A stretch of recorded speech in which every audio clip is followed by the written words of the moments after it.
valuation. Now, at that point, the company's worth $3 million.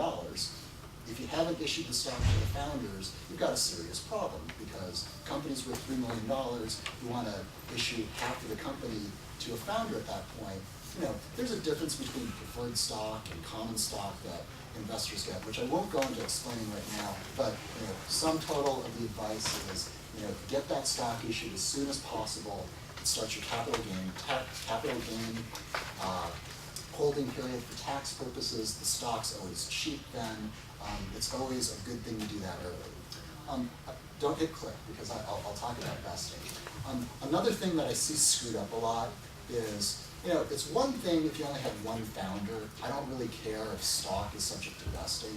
But if you have 2 or more founders, it's really important to make sure you get stock issued to the founders, subject to a right to repurchase the stock if one of the founders leaves. So let's say you got a startup company and you issue 5 million shares apiece to the 2 founders, and let's say those shares aren't subject to vesting, and you create a little bit of value and the company's worthwhile.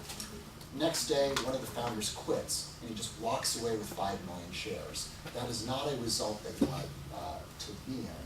So what we normally do for founders is we subject everyone to a vesting schedule. What that means is if a founder leaves the company before his stock has vested, the company gets to repurchase it for the same price that the founder purchased it at. And so it's typically a tenth of a penny, a share. The way I explain it to people is, I don't actually say golden handcuffs. I like to say that you want to have guns pointed at each other, so everyone has an incentive to continue working and building value for the company.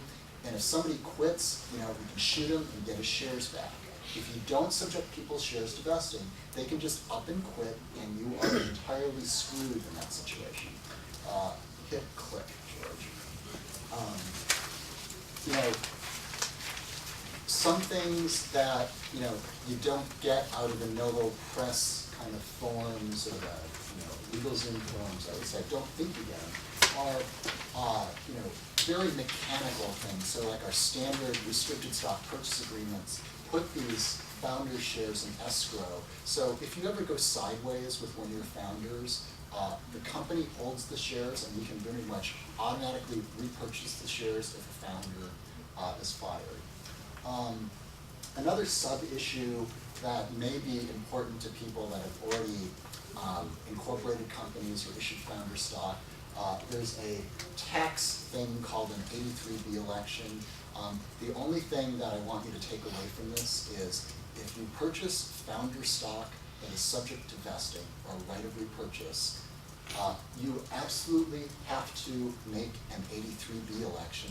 Otherwise, you will end up with a giant tax problem.